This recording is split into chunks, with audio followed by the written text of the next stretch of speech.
Assalamualaikum warahmatullahi wabarakatuh. Sejarah awal mula haji. Haji merupakan ibadah pamungkas, perlambang kesempurnaan rukun Islam. Sejarah mencatat jika pelaksanaan ibadah haji sudah ada sebelum Islam, bahkan telah menjadi ritus keagamaan bagi pemilik agama-agama samawi. Haji pertama kali dikerjakan oleh Nabi Adam. Pelaksanaan haji pada masa Nabi Adam sangatlah sederhana. Dikatakan ketika itu Nabi Adam dibimbing oleh malaikat, baik tentang tata cara pelaksanaan ibadah haji maupun ucapan doanya. Muhammad Soleh Putuhena, dalam bukunya Historiografi Haji Indonesia menyebutkan bahwa Nabi Adam melaksanakan ibadah haji dengan cara tawaf sebanyak 7 putaran, kemudian dilanjutkan dengan sholat 2 rakaat di depan pintu Ka'bah dan diakhiri dengan berdoa di pintu Multazam. Beberapa nabi lainnya seperti Nuh, Hud, Soleh, dan Syuaib dikabarkan juga pernah melaksanakan haji ke Baitullah. Allah memerintahkan kepada malaikat yang ada di bumi dan makhluk lainnya untuk tawaf di rumah tersebut sebagaimana penghuni langit yang tawaf di Baitul Makmur. Demikianlah Allah menciptakan Baitul Makmur sebagai tempat beribadah para penghuni langit, dan Ka'bah di bumi sebagai tempat bertobat dan beribadah para penghuni bumi.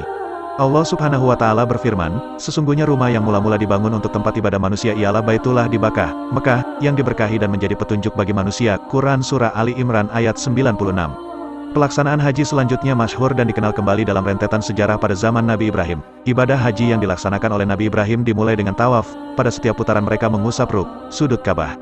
Setelah itu mereka melaksanakan salat di balik makam Ibrahim dan kemudian melakukan sa'i antara Bukit Safa dan Marwah. Disusul petunjuk dari malaikat Jibril, mereka berangkat ke Mina untuk melempar jumrah dan dilanjutkan dengan kunjungan ke Arafah.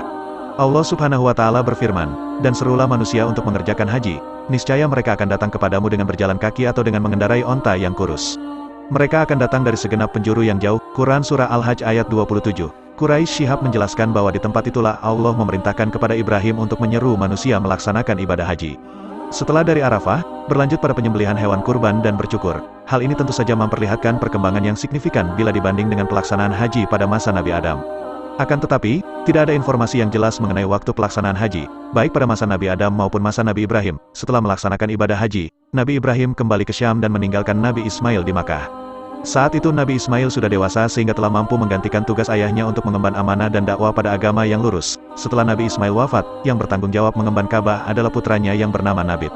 Setelah itu Makkah dan Ka'bah diambil alih oleh kabilah Jurhum yang justru melakukan kekejian dan berbuat jahat pada jamaah haji serta sering mengambil harta milik Ka'bah. Tidak terima dengan perlakuan tersebut, perebutan kekuasaan terhadap Ka'bah terjadi yang akhirnya jatuh ke tangan kabilah Khuza'ah. Mereka berkuasa atas Ka'bah kurang lebih 5 abad, dan selama itu mereka pun membuat banyak kesesatan, diantaranya adalah memunculkan tradisi menyembah berhala di sekitar Ka'bah. Setelah kekuasaan kabilah Khuza'ah berakhir, kemudian kabilah Quraisy muncul dan berhasil menghimpun kekuatan. Mereka mengambil alih kekuasaan atas Makkah dan Ka'bah. Selama periode pra-Islam, haji menjadi acara beberapa festival dan kegiatan seperti kompetisi puisi. Puisi-puisi yang paling terkenal yang digunakan dipajang di dinding Ka'bah.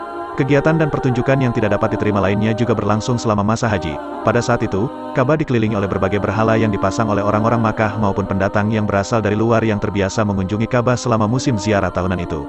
Shibli Nomani menyebutkan bahwa orang-orang Arab saat itu tidak berjalan di antara perbukitan Al-Safa dan Al-Marwah atau berkumpul di Arafah, tapi mereka biasa menghabiskan 1 hari di daerah terpencil di luar Makkah dan kembali ke Makkah yang mengelilingi Ka'bah.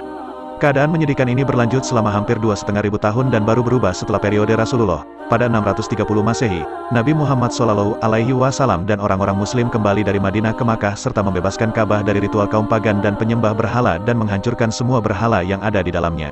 Haji masa Rasulullah, ibadah haji diwajibkan kembali kepada umat Nabi Muhammad pada tahun ke-6 Hijriah. Ada juga yang menyebutkan pada tahun ke-3 atau 5 Hijriah, melalui firman Allah. Allah Subhanahu wa Ta'ala berfirman, padanya terdapat tanda-tanda yang nyata, di antaranya, makam Ibrahim, barang siapa memasukinya, Baitullah itu, menjadi amanlah dia. Mengerjakan haji menuju Baitullah adalah kewajiban manusia terhadap Allah, yaitu, bagi yang sanggup mengadakan perjalanan ke sana, barang siapa yang mengingkari kewajiban haji, maka sesungguhnya Allah Maha Kaya dari semesta alam. Quran Surah Ali Imran ayat 97. Kendati sudah diwajibkan, namun pada tahun tersebut Nabi dan para sahabat belum dapat menjalankan ibadah haji karena Mekah ketika itu masih dikuasai oleh kaum musyrik.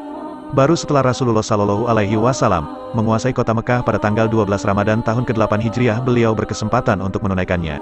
Namun lagi-lagi karena ada prioritas lain yang harus beliau utamakan, pada tahun ini beliau terpaksa menundanya. Baru pada tahun ke-10 Hijriah atau kurang lebih 3 bulan sebelum meninggal dunia, Rasulullah SAW berkesempatan untuk menunaikannya. Oleh karena itu, haji yang beliau lakukan disebut juga dengan haji wada, haji perpisahan, karena haji tersebut merupakan haji yang pertama dan sekaligus yang terakhir bagi beliau. Demikian perjalanan sejarah haji dari masa ke masa sampai yang dikenal dan dikerjakan sekarang. Semoga uraian di atas sedikit memberi gambaran untuk mengenai haji tanpa meninggalkan esensinya. Walau alam bisawab, terima kasih sudah menonton video kami dari awal sampai akhir. Minta maaf yang sebesar-besarnya jika ada salah kata. Semoga kita semua diberikan kesehatan, diberikan kenikmatan dunia dan akhirat. Terus dukung kami dengan cara like, komen, subscribe dan tekan tombol notifikasinya supaya Anda yang pertama melihat video terbaru dari kami. Sekian dari kami. Wassalamualaikum warahmatullahi wabarakatuh.